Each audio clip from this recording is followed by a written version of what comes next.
น่าสงสารทำให้ตัวเขาเป็นใจความสัมพันธ์น้องเล็กกันหายใจต่อตะวัน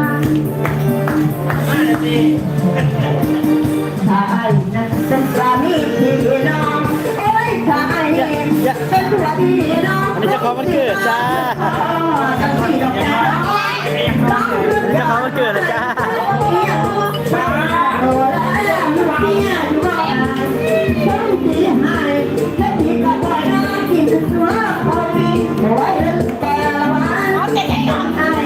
วันเกิดเอลดีนั่นเอง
ได้ภาพทุกคนเด้อนี่ได้ภาพทุกคนนี่เด้อ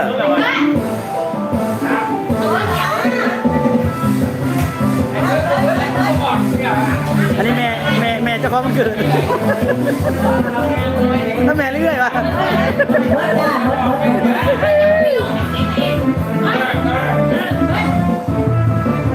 อันนี้แค่รวมงาน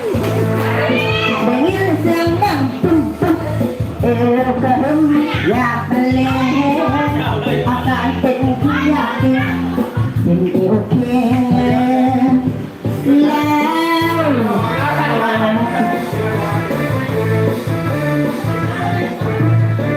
เข้าใจคือกันจับไว้แล้วให้เป็นงานน้ำเส้นซ้ำย้อนไว้ต่ำแต่ปีก่อนลันพัดเอาเจ้าโถได้เลยละลันพัดขอให้มันสีก่อนปัดเดี๋ยวลันพัดเบอร์ขอเบอร์ลันพัด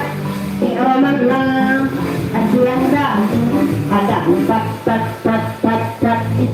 อยากไปหาหมอมีบ้านน้อยยาแก้เส้นเดา